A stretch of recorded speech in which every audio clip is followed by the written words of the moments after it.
So you have seen me unbox the 11-inch iPad Pro and the new Apple Pencil Pro. In this video, I am going to review the product. After a couple of days of use, it's kind of like a half of first impressions and another half of reviews. And at the end of the video, I'll tell you why not to buy this iPad Pro. I strongly suggest you guys skip this.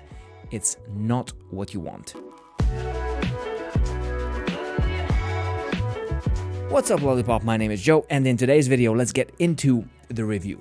So, I've been using this iPad for about 4 or 5 days now, and as you can see, I wrote my review on it. As a note, using the new Apple Pencil Pro, I tried all the features. I tried majority of the features because some of the new features that were announced are not yet available. But we'll get into that later. The thing with the new iPad Pro, it's a fantastic device. It's one of the most powerful devices. It's one of the slimmest devices Apple has ever given us. But the hype is too much around it. The OLED screen is, well, yeah, that's great, but it's not worth the upgrade for, because all I could find in this new iPad is the screen. And if you use it just like I do, then yeah, it's a nice feature to have, but not a must-have, not something that you need to throw out your 2022, 2020, or even 2018 iPad Pro. Let's go over the details, and I'm pretty sure you've seen a lot of reviews and they talked about it, but I'll just for the sake of it, I'll say this is the 11-inch model, this is 5.3 millimeters, and the 13-inch model is 5.1 millimeters. As you have seen with Jerry Rig Everything channel, he broke it in half without a doubt. The main weakness is here down at the USB-C, so you can not really break it this way, you can break it this way. So yeah, just something to consider. Apart from that, the camera has changed, one less camera, but the design looks almost exactly the same as the previous one. And I mean, it really does. There's nothing really new here. What you can realize under the screen is that the camera is now here, not here. So from vertical, it went to horizontal, so it's right here. And that's it. It's actually quite sad that Apple has given us a slab of glass that has one of the most powerful CPUs ever built by humankind, and all I can say about it is, well, that's it. And there are a couple of limiting factors why I say, well, that's it. Let's get into that in a moment. The Apple Pencil Pro is one of the main accessories you get with this iPad, and I truly consider the iPad Pro and the Apple Pencil Pro one product. You buy this pencil when you buy the Pro.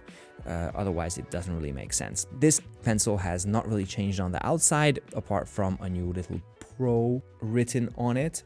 And inside, there's this pressure sensor that if you press, you get a taptic feedback. There's a little taptic motor up here, and it can sense the rotation. So if you have a pencil or a pen or a marker or something, then the tip of the marker can move around as you twist the pencil. It's actually a pretty cool feature, but totally unnecessary for people who are only using the iPad for note-taking. Then you have one of the most powerful CPUs in here, which is the M4 processor. And the M4 processor on Geekbench, on everywhere, just beat almost all Apple products. It's actually better than some MacBooks.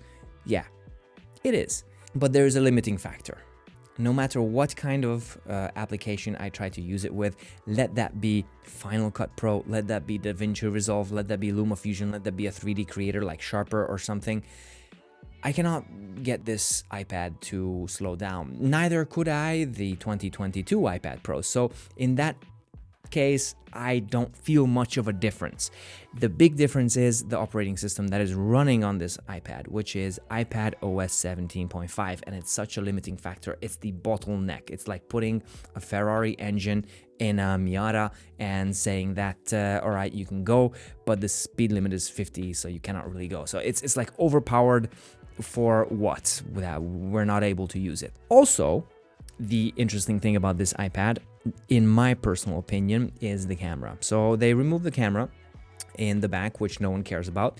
And the new camera is a 12 megapixel camera. It's really good for taking document photos. There's the flash, and there's an ambient light sensor over here that senses if there's a shadow, then it turns on the flash and you do fantastic scans. Here in the front, In my humble opinion, and this is only my opinion, I use the iPad like this to do video calls most of the time because I call people on iPhones and they have their phone like this long. I can see them better. I think the camera was better off over here, not here. I know a lot of people do video conferencing like this, and for a lot of things it's a lot better, but now when you do it in portrait mode, the camera looks hideous and it's terrible and it's totally from the side, and I don't know if I'm in frame or not in frame. I truly don't like it. The main differentiator between this iPad and other iPads, that is actually the good part, the only good upgrade I can say, is the screen. This is a Tandem OLED screen, and Tandem OLED is basically two OLED panels on top of each other. And thanks to that, this iPad is capable of 1000 nits of brightness and peak brightness of 1600 nits. So outside, you're gonna see this iPad really good. When I was taking notes at night and the screen is black, it's truly black. And I felt like I'm writing on nothing. It's like the words are floating in the air, which made it actually a pretty cool feeling. When I look at this iPad and look at a previous iPad with, let that be mini LED or the traditional LCD, this feels significantly newer. This feels significantly premium. Apart from that, there is nothing I can say on this iPad that I think is a new feature and that I think is like a wow factor. This screen is the main differentiator compared to the other models. And based on this, who is this iPad for? Now, as I said before, this pencil and this iPad together come as one. If you buy this, you're probably gonna get this as well because it's part of the package. It feels full when you have both. I know a lot of people will get the Magic Keyboard as well, but you can get a lot of other keyboards cheaper and you can use your Max keyboard and whatever, you can use it. This together is the iPad setup. If you look at this iPad combo like this, it's gonna cost you $1,100 minimum, but to $1,200 for sure. And if you look at that price range, you can get a MacBook Air M3 for the same price. And you can do so much more with that MacBook. And I truly mean it. If you are a productivity freak like I am, then an iPad is not for you. The iPad is for note-taking and maybe drawing a couple of things. Then the question is, who is this iPad for? Is it for the students? No, absolutely not. The students get the iPad, maximum the iPad Air. For note-taking, for school, that's perfect. Is it for business people? No, it's not for business people. Why would it be? They cannot use the full power of this iPad. Is it for the travel freaks? Could be. The only reason I could think that people who travel a lot would like this iPad because of the OLED screen, that they want to watch movies or their content on a very good quality screen. In that case, yes, it's for you. But if you travel and you really don't care if you're watching an LCD screen and the screen might be a little bit like gray or the blacks, then forget about it. Is it for digital nomads? I cannot recommend it for digital nomads either because at the same price you can get a MacBook and you can do a lot more and you can be a lot more productive and get more done. So this is only for artists and creative professionals. Filmmakers, maybe, but for filmmakers right now at the recording of this video, Final Cut Pro for iPad 2 is not available, what they showed us. I really wanted to connect 4 iPhones and test out how it works, but it's just not available right now. So we have to wait and see what that brings us. Apart from that, people who draw, who create, who write, who use the pencil as the tool. So that's why I'm saying this product is basically a 2-in-1. They're making you pay an extra fee for the full package because iPad Pro is for the creative professionals and who need a pencil to draw, to create. They might as well include the pencil. And that's my humble opinion. That would be, I know, outrageous for Apple. I mean, they're a $1 trillion company for a reason, but it truly does belong together for creative individuals. But creative individuals can do things on the previous iPads as well for a lot less. I know you cannot rotate the pencil, you cannot pinch, you cannot have the flow, but if you're on a budget and you are a creative professional, think about the 2018 iPad Pro. Think about the M2 iPad Pro, M1 iPad Pro.